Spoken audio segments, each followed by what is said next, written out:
ناظرین، آج کی اس ویڈیو میں ہم آپ کو لے پالک گود لیے ہوئے بچوں کے تعلق سے چند ضروری اور اہم مسائل بیان کرنا چاہتے ہیں۔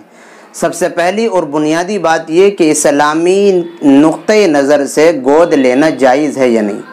گود لینا جائز ہے، اور اگر ایسے بچے کو گود لے رہے ہیں جس کا کوئی کفالت کرنے والا نہیں، دیکھ بھال کرنے والا نہیں، پرورش کرنے والا نہیں، تربیت کرنے والا نہیں، تو پھر یہ جائز ہونے کے ساتھ ساتھ ثواب کا بھی کام ہے۔ چند مسائل بہت ضروری سمجھنے چاہیے۔ اس میں سے ایک مسئلہ یہ ہے کہ جب آدمی بچہ کسی کا گود لے تو یہ بات ذہن میں رکھے کہ ہمیشہ اس بچے کی جو باپ کی نسبت ہوگی اس حقیقی ماں باپ کی طرف ہی ہوگی۔ آپ اس کی ولدیت میں اپنا نام نہیں لکھوا سکتے۔ ایسے انسان پر حضور علیہ الصلاۃ والتسلیم نے لعنت بھیجی ہے جو کسی غیر کے بچے کی نسبت اپنی جانب کرے، تو ہمیشہ اسی ولدیت اس کی وہی لکھی جائے گی جس کا وہ حقیقی بچہ ہے، پہلی بات۔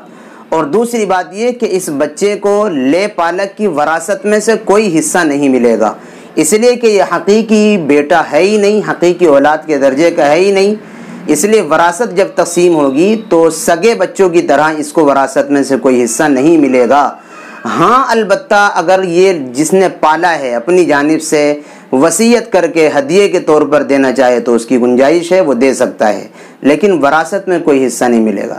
تیسری اور اہم بات یہ ہے کہ یہ بچہ اگر ایسے رشتے سے تعلق رکھتا ہے جو ان شوہر بیوی کے لیے جنہوں نے پالا ہے غیر محرم ہیں، تو پھر بالغ ہونے کے بعد اس بچہ یا بچی سے پردہ ضروری ہوگا۔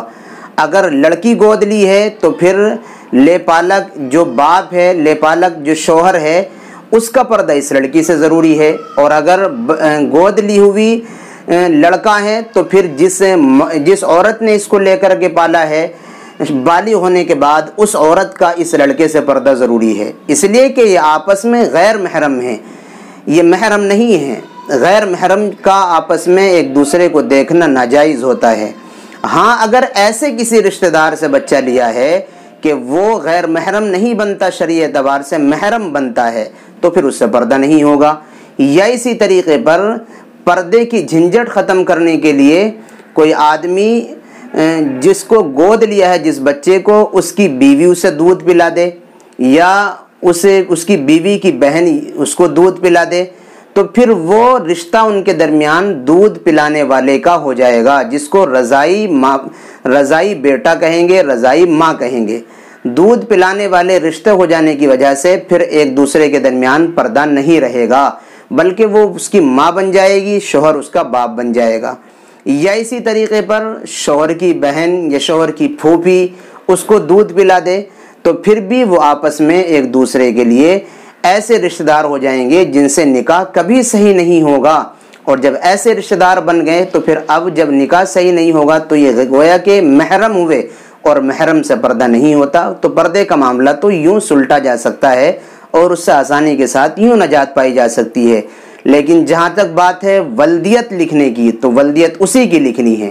ہاں اتنی گنجائش ہے کہ آپ ولدیت کا کالم ختم کر کے گارجن سرپرست کا کالم لکھوائیں اور اس سرپرست میں اپنا نام لکھوا سکتے ہیں، لیکن اس کی ولدیت اپنی طرف کرنا اس کی بالکل قطعاً اجازت نہیں ہے۔ یہ بہت ضروری اور اہم مسائل ہیں، ان کو سمجھ کر کے آپ دوسروں تک پہنچائیں اور شیئر کریں۔